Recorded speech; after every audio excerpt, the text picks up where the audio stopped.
we'd like to introduce you to Mr. and Mrs. North.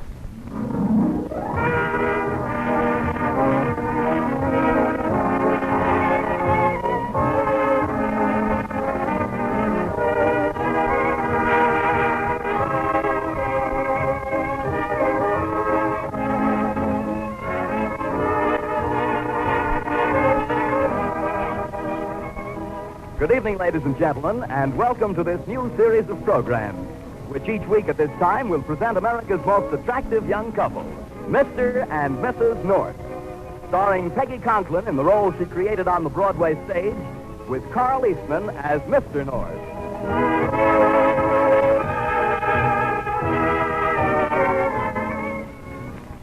In the neighborhood where Pam and Jerry North live, they're known as that delightful, though slightly delirious duo. To Mr. Robinson, the grocer, there's no customer whom he'd rather wait on than Pamela North, even though she occasionally pays her bill with an unsigned check. Over at the Dodson Publishing Company, Jerry North, rising young editor, not only discusses Eugene O'Neill with the president, but also Dick Tracy with the office boys. In short, Pam and Jerry will often amuse you, sometimes confuse you, but will certainly never bore you. As our story opens, it's early Sunday morning. So now, let's meet Mr. and Mrs. North.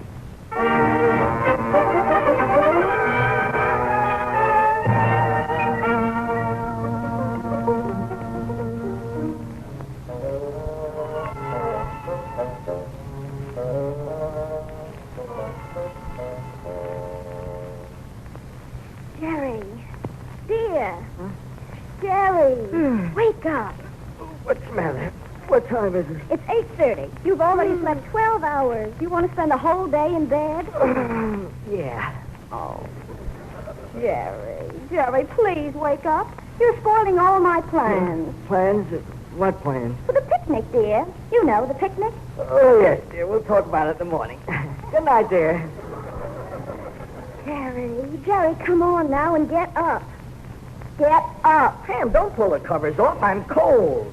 But it's warm, dear, for the picnic. It's a beautiful day out. How can I tell? Pull the shades up. Darling, the shades are up. Oh, Pam, go to bed. It's a horrible day. The worst day of the year. But it's going to be nice. I can tell. All right. Give me the phone. What are you going to do? Hello, operator. Give me the Weather Bureau. Isn't that silly, Jerry? I just finished telling Hello, you Weather Bureau. What are you planning for today? Cloudy, followed by rain, and colder? Would you recommend a picnic? You wouldn't? Thanks very much. Jerry, that's perfectly ridiculous. You know they have a little man down there with rheumatism. And every time it hurts him, they say it's going to rain. Now hurry and take your shower, dear. I've got your gray suit all laid out in the dressing room. Darling, I'm not going to wear my best suit to a picnic, especially a rainy picnic. I'll just get my brown tweed, huh? Oh, not that old, ugly brown tweed. You don't seem to understand. The material was woven by hand. That suit comes from London. Yes, but we don't have as many fogs over here, dear, and people will see you in it. Now hurry, Jerry, come on. By the way, Dr. Livingston, who's making this trip with us?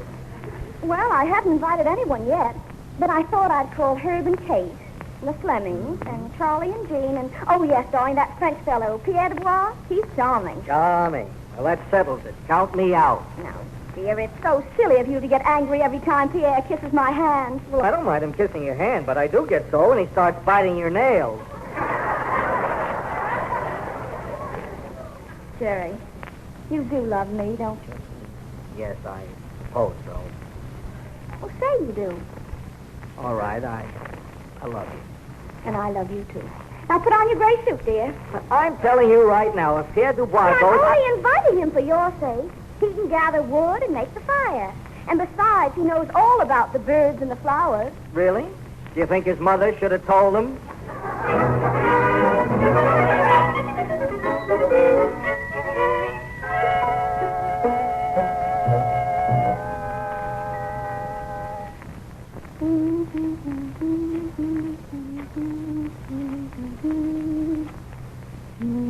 Ma'am, how do you expect me to wash my face if your stockings are in the sink? Well, take a hot tub, dear. Go soak yourself. I can't. Your girdle's in there. Just a minute, Jerry. Hello? Mr. Moscone, this is Mrs. North. Who are you talking to, dear? Mr. Moscone, the butcher. Hello, Mr. Moscone. I wonder whether you'd do me a big favor. Could you come over here right away? Pam, it's Sunday. I know, Jerry, I know. What's that? You will come over? Oh, Mr. Moscone, you're the nicest butcher. Oh, yes, you are. Bye. I think that's an imposition, Pam. Why should he come over here on Sunday? Well, that's all right, Jerry. He won't mind. I know. Wait a minute. What do you mean, you know? Well, I've done some favors for him. Now, what kind of favors can you do for a butcher besides buying meatballs from him? Oh, dear, you say such amusing things. But you'll feel better when you get out in the hot sun. Incidentally, while you were having coffee, I made the calls, and everybody will meet here in a few hours, about noon. Oh, there's the doorbell, Pam. You'll have to answer it. I'm not dressed. Well, it couldn't be Mr. Moscone. Are you expecting anyone? Now, you know I'm not. I don't understand why I can't sleep on Sunday morning. Other men do. You really think I should answer it, Jerry? After all, it's so early, and people shouldn't come calling. Well, I guess nobody's home, Ellen. That's funny. This is the 21st, isn't it? Yes, Harold. Are you sure this is the right address? It says north on the bell here. Well, maybe you misunderstood the invitation. Just when is brunch served? Brunch is a combination of breakfast and lunch, I think. And I distinctly remember, just as we were leaving Charlie Henry's the other night, Mrs. North said, come early, because Mr. North doesn't like to sleep late on Sunday morning. Well, I'll ring once more and see what happens. Oh, Good morning. hello, Mrs. North. Oh, good morning, Ellen and Harold. How nice of you to drop by. Won't you come in? Oh, yes, thank Thanks. you. Oh, it's rather drizzly out. Our raincoats are a little damp. Well, here, let me have them. We'll hang them right here in the hall. Oh, fine. That's right. it. Now, come right in here in the living room. Just make yourself comfortable for a while. My, what a lovely room. Oh, it's so charming. And all those books. Well, there must be over 1,000. 1,003. Martha, that's our maid, counted them last Thursday. She didn't have much to do. Wait till I call Mr. North. He's still in his robe. Oh, Jerry, you remember Ellen and Harold, don't you? Helen and Harold who? Oh, I beg your pardon. How do you do, Helen and Harold? Awful out, isn't it? No, dear, Ellen and Harold. You remember Charlie Henry's the other night? Oh, yes. A nice party, wasn't it? Certainly was. It was swell meeting you, Mrs. North. Mr. North. Oh, you can call me Pam and call Jerry Jerry. Tell me, Ellen, do you often take walks around here on Sunday morning? We always do. Oh, no, we never walk in Greenwich Village. We always do our walking in the Bronx. In the Bronx? Really? Yes, that's where we live. Well, my old boss used to live up there. Johnson, I think his name is. You two been married long? 6 months. Oh, his name is Mallory.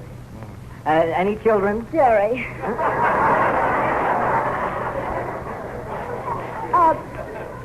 Don't you think you'd better go in and get dressed, dear? Our guests will be here soon. We're having guests, you know, Ellen. Why, yes, we sort of expected you would. Oh, did you? Well, dear, I'll go in and help you find your socks. Oh, you don't have to. They're in the top drawer of the dresser. Martha and I moved them yesterday. House cleaning. We vacuumed everything. You vacuum. Oh, the socks. Yeah. Excuse us, will you, for a moment? Sure, of course. Just make yourself comfortable. There's some cigars and peanut brittle over there. Be right back. All right, Pam. What's the socks mystery about? Jerry, why did you invite those people here? Why did I? Now, listen, you figure out who they are and then get in touch with me. I'm going to get dressed. By the way, where is that brown tweed suit? Have you seen it? But I thought you invited them here. I don't Pam, remember. didn't I wear that suit 2 weeks ago? Sure, I put it in this closet. Funny. I knew their names and their faces. Now, who in the world is that? Well, that must be Mr. Moscone. Now, darling, you stay here and I'll take care of everything. Wait a minute, Pam. I haven't found that brown tweed. Dear, what a mess. Oh, hello, Harold and Ellen. Hello. Somebody at the door will be right back, and then we'll have a nice short talk. Good morning, Mrs. North. How's Oh, everything? come in, Miss Moscone. Let's go into the living room. Shoes. I'd like to tell you, Mrs. North, How awfully nice of you to come over on Sunday. If you would do something for me, I'd do something for you. It works a half. 50-50. What you got? You see? Pardon me. This is Mr. and Mrs. Adams, Mr. Moscone. How do you do? How do you do? I'm pleased to meet you. This is Mrs. North. She's a wonderful woman, no? Yes. You know what she's to do for me? Something that's so marvelous. Oh, that's all right, Mr. Moscone. Now, about this favor. Mrs. North. My wife was there. My kids is there. Most to tell you appreciate. Say, Pam, I can't find that brown suit. Now, where in the world... Me, senor. Oh, hello, Mr. Moscone. Me, senor. I'm a try to tell you your wife a thank you. Thank you. What for? What a for? Because she's a giving me this brown sweetest suit.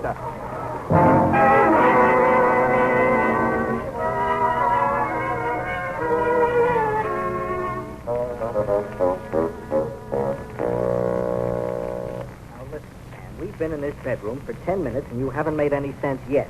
Why did you give my brown tweed suit to Mr. Moscone? Prince. What is Prince? Prince who? Oh, dear, don't begin. You know I'm talking about the Airedale I used to have. His name was Prince, and his coat was just the color of that suit. One day, Prince died, and I was so unhappy I couldn't eat for a week. Well? Well, every time you wore that brown tweed, it all came back to me. And I lost my appetite. For a week? Sometimes longer. Pam, I'm going to count 10. And when I'm finished, I'm going to kill you. Dear, you're so whimsical. But I'm glad it's settled once and for all. It bothered me a little. Well, let's go out and tell Mr. Moscone about the picnic steak, shall we? All right, Prince. Mr. North, I want to ask you Well, something. look, let's get right to the point, man. Yes, Jerry. Now, Mr. Moscone. Yes, Mr. You see, we're having guests today. I told you that, didn't I, Ellen? And we wondered if you could get us 6 nice, juicy steaks. For nobody else, Mrs. North. But for you especially, I open up at the shop on a Sunday. I got it a piece of sirloin. It's a melting in your mouth like a hunk of porterhouse. Why don't you give us the porterhouse? The sirloin is better. You wait here. I come back before you can say something. Like a Dominic. Gee, Mrs. North, your butcher certainly is obliging. He should be. He's wearing my best suit. Oh, darling, let's not start that again. It might be your favorite suit, but you know how I hate it. We don't have that trouble. Harold's best suit is his only suit. Look here, Harold. You're not a communist, are you? No, I'm an architect. I design houses if somebody will let me design a house. Houses? Oh, Jerry, don't you want me to help you pick out your tie to match your socks? To match my... Here we go again. Excuse us, Harold and Ellen, just for a moment. Yes, just keep right on with that peanut brittle. You don't want to spoil our appetite. Well, smoke the cigars, then. Well, I'm prepared for anything and hoping against the worst. What is it now? Something terrible. I forgot that I invited Harold and Ellen to brunch this morning. Oh, that's not so terrible. They can come to the picnic. Yes, I know, but you see, I also invited 8 other very nice people, including Mr. and Mrs. Willoughby. Mr. Willoughby? You mean that writer from Texas the firm's been trying to get under contract for the last 4 months? Oh, Pam, why did you do this? He hates people. He hates crowds. This is going to cost me the biggest contract of my career. Well, I thought that you could close the deal over a nice, quiet brunch. Quiet brunch. And that's why I invited Harold, because I thought since Mr. Willoughby was from Texas, he must like houses and would want to build one, and Harold could design it for him. Everything will turn out beautifully. Don't you see? Oh, sure, I see. Now, look, there's just one chance. We've got to call off that picnic mob right away. They're the ones I'm afraid of. Anybody who's crazy enough to go on a picnic today, I don't trust. All right, dear, you call them. Anyway, the picnic people would never mix with the brunch people. Look, you're taking this very lightly. Pam, just see if you can understand what I'm trying to tell you. Now, if anything happens and I lose that contract, I'll lose my job. Then we won't have any money, so there won't be any place to live. No roof over our heads, no clothes to wear. How would you like that? But, Jerry, that's what you've always wanted. What do you mean? No responsibilities.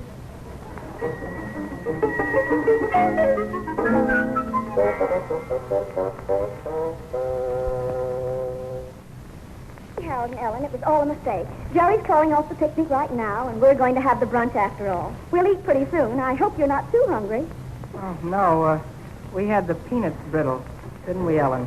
Yes, it was very filling.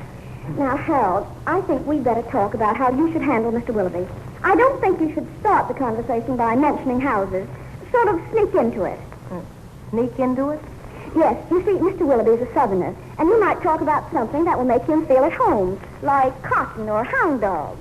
Mrs. North, I don't know anything about cotton, and I never went hunting. Oh, well, then try something else. Maybe Fort Sumter or Southern Fried Chicken. You're smart, Harold. It'll come to you. Ellen, pass me some peanut brittle. Well, my darling, get your fertile mind working again. If you can wriggle out of this one, you'll get time and a half. Anything wrong, Jerry? Oh, not much. Only that your picnic friends don't answer their phones, and that probably means they'll be here any minute. Well, Einstein, what have you got to say? Neat little problem, isn't it? No, Jerry, it's not so difficult. I think I can handle it.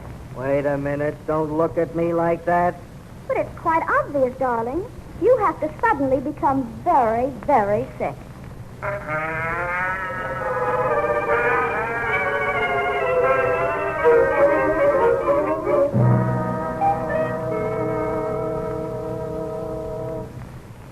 Jerry, you have to lie quietly, or nobody will believe you're sick in bed. Yeah, well... Stop squirming. Ellen, hand me that bandage, will you please? Here you are.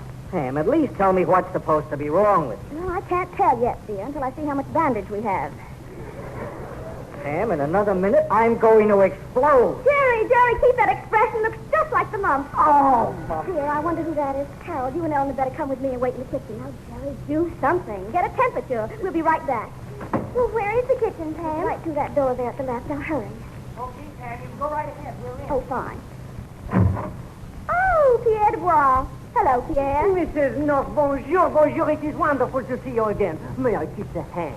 Kiss my hand? I don't think so, Pierre. I've some new nail polish on it and it may not agree with you. Come right in. Wait. By the way, Pierre, have you noticed the weather out? Oh, oui, it is getting nastier. But you are always right, Pamela, and you say the weather will clear. So what difference does it make? Oh, I see. Well, it's not only that, Pierre, but Jerry is very ill. Oh, man, no. But how terrible. What is the matter? We don't know yet. The specialist and the surgeon haven't arrived. Oh, but this must have happened since you telephoned. What are the symptoms? Well, he's shaking on one side like he has a temperature and shivering on the other side like he has a chill. That's bleu. What are you doing to relieve this? Temporarily hot and cold water bottles. Oh. But he must want his friends at this moment. I insist. I go to him. Oh, just a minute, Pierre. I'd better ask him first. I'll call into him. Oh, Jerry, can you hear me? Yes, Pam. Pierre Dubois would like to see you. Yes, go! All right, Pierre. The doctor will be here soon. You see how it is, Pierre? Delirious. Well, is there something I can do to help? Something? Yes, there is. You see, excitement would be very bad for Jerry right now. Uh-huh. So if you'll go outside and wait in your car until the picnic crowd arrives, well, you can tell them how sorry we are, and they'll just all go away. Oh, naturally. I will do this immediately. Oh, thank you, Pierre. Thank you. I'll show you to the door. You can depend on me, Mrs. North. Oh, dear, I wonder who that is now. Wait a second, Pierre. Oh, Mr. Willoughby. How do you do, my dear? Of course you remember my wife, Mary Bell. Yes, of course. Nice to see you again, Mrs. Willoughby. Won't you both come in? Thank you. Thank you. Just let me have your things. I see it's still raining. Yes, indeed. Mighty hard. Oh, I beg your pardon. This is Mr. Pierre Dubois, Mr. and Mrs. Willoughby. Delighted, How I'm do you too. do, sir? It is most unfortunate that you have arrived at this time. What do you mean, sir, unfortunate? Oh, it's nothing. That is... What do you mean, nothing? The condition of Mr. North, he is most terribly sick. He's shaking and quivering. Mrs. North. I'm afraid we've come at the wrong time. But if there's anything we can do... Mrs. Willoughby, there is. You can stay. Another woman can be such a comfort at a time like this. In that case, I will stay also. Oh, no, Pierre. No, you could... Well, you know, outside. Oh, mais oui, I remember. I will do this immediately. Au revoir, Mr. and Mrs. Willoughby. Au revoir. Won't you come into the living room? Sit down. Thank you. But, I rather feel, Mrs. North, that Mary Bell and I are in the way. Oh, no, you're not. I may need some help if Jerry gets one of his attacks. And we're going to have brunch, too. Yes, don't worry. You'll be glad to stay, my dear. Pam. Oh, Pam. Just a minute, Jerry. Excuse me, please. Oh, certainly. Yes, dear. Are you having a pain? What pain? Where did you put my sock? You see, the attack is starting again. What are you talking about, Pam? Just tell me where you hid my clothes. Oh, dear, it's getting worse. It's the cold weather. The cold weather? But the cold weather hasn't started yet. I know, but I guess he feels it coming. Excuse me just for a minute. I'll be right back. Certainly. Jefferson? Yes? Is this Mr. North, the gentleman who's been trying to contact you for his publishing company? Yes, he's the one. Acts mighty strange, doesn't it? Yes, indeed. I'd think twice before I had any business dealings with him.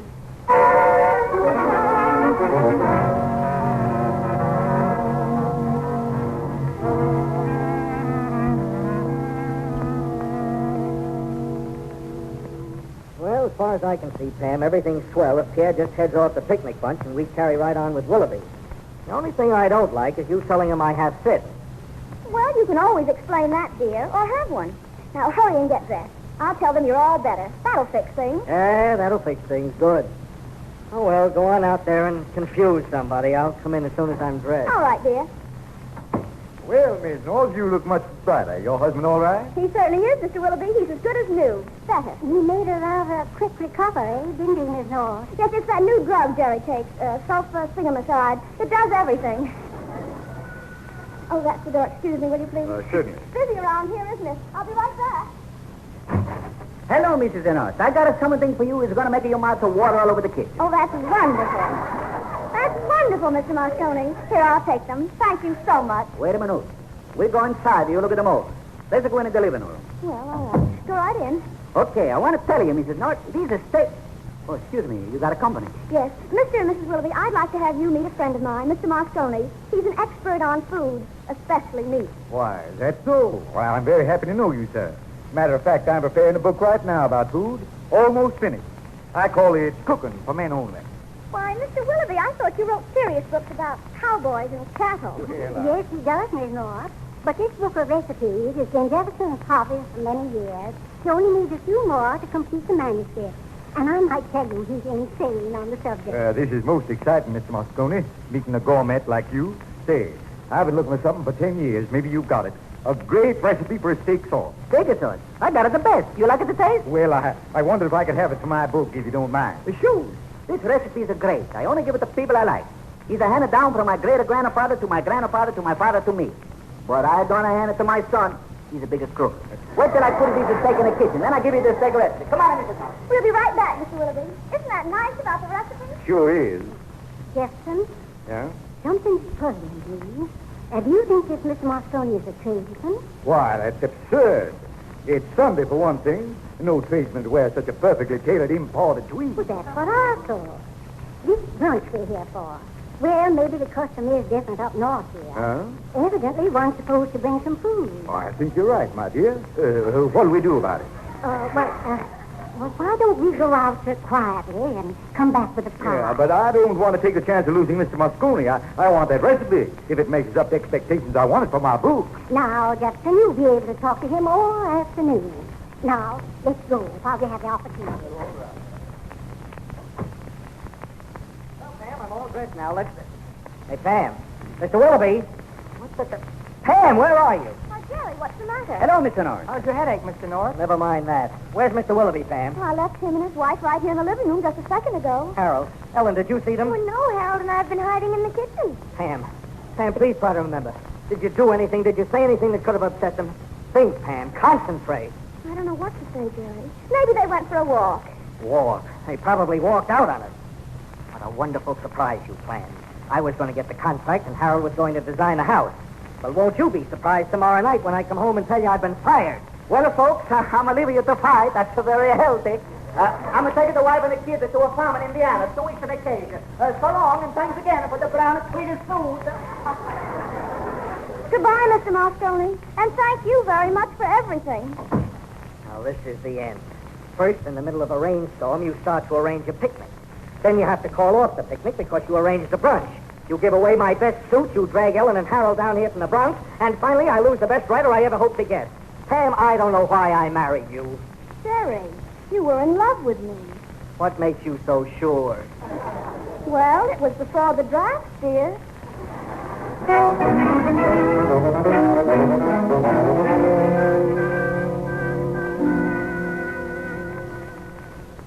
It's gone for over 15 minutes. The last of the Willoughbys, I guess. Oh, don't feel too badly about it, Mr. North. I don't. That's right, Jerry. There are other writers. They'd be better than Mr. Willoughby. Oh, yeah? I'll buy all you can find. Oh, hey, maybe they came back. I'll go, Mr. North. Hurry, Harold. Yeah, it must be Willoughby. I've got one of my hunches. Oh, Pamela, I've been sitting in the car for half an hour. Oh, it's you, Tom Hunch.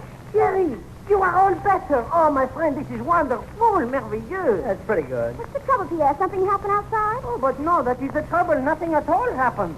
But now that you have recovered, Jerry, we can go on the picnic, yes? Yeah, you said it. Look, Pierre, you go and wait in the car, see? When that gang comes, bring them up in a body.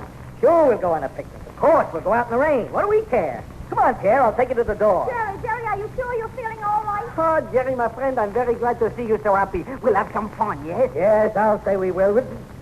Pierre, who do you see coming up the front steps? Why, your friends, Monsieur and Madame Willoughby. Well, Mr. and Mrs. Willoughby, what happened to you? We thought you'd left. Oh, no, Mr. North, but why aren't you in bed, sir? We thought you were seriously ill. Why, I never felt better. Just recovered. It was miraculous. Pierre, forget what I just told you. Do what Pam told you in the first place. Yeah, but why is this? I go, but I don't understand. I'm confused, but I go. Yeah, I'll leave the door unlocked. When it's all over, you come back, Pierre.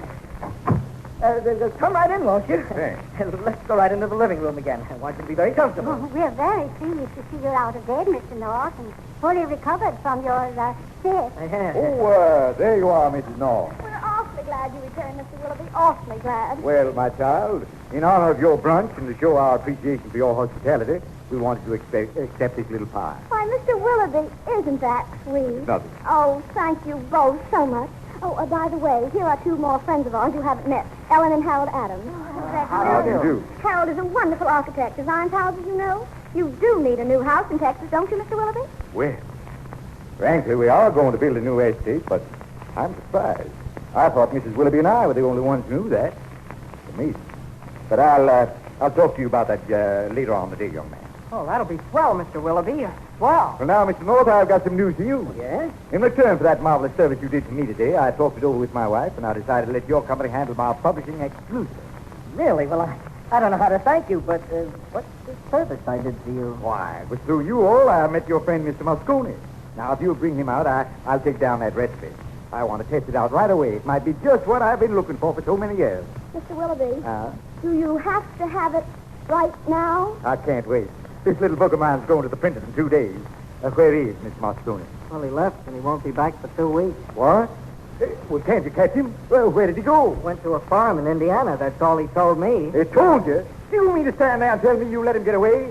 I never heard of a thing like that in my life. Mr. Willoughby, we didn't know you wanted the recipe right away. If you spend less time having fits and pay more attention to human welfare in general, you know those things. I know, but Come on, Maribel. I don't think these people are my friends. Wait a minute, Mr. Willoughby. Well? Oh, I just remembered. I've got the recipe. Mr. Moscone once gave it to me as a special favor, and I... Oh, the only thing is... What? I can't remember where I put it. Oh, Pam, can't you find it someplace? Look, don't you have any idea where it is? No, I haven't the faintest idea. Well, that settles it. I never heard of such a crazy household in all my born days. Come on, Maribel. Let's get out of here.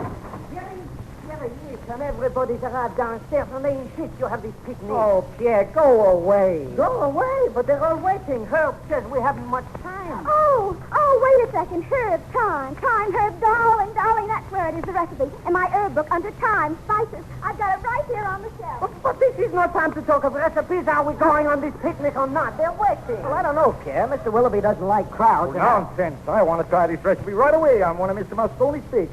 We love picnics, don't we, Maribel? Yes, Jefferson, I think we'd like it. Mr. Willoughby, here it is, the recipe. And I've got all the ingredients right here in the house. And if you don't think it's the best steak sauce you ever tasted, why, well, you will. Well, then everything is settled and we will have a wonderful time. Yes? No?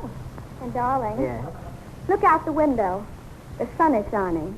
I told you it would be a beautiful day. Remember? Yes, I remember.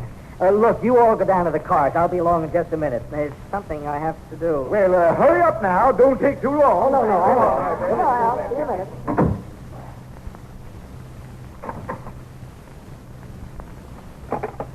Hello, operator. Let me have the Weather Bureau. Hello, Weather Bureau. What are you planning for today? Fair and warmer? Very sunny? Would you recommend a picnic? Well, you would, huh? Well, why don't you guys make up your mind?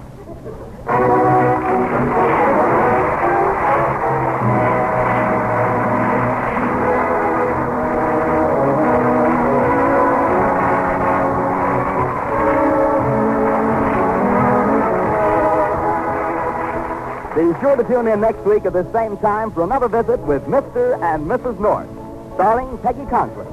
Original music for this program was under the direction of Don Voorhees. This series is written and produced by Howard Harris and Martin Goss.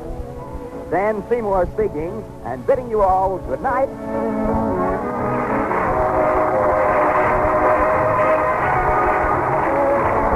This is the Columbia Broadcasting System.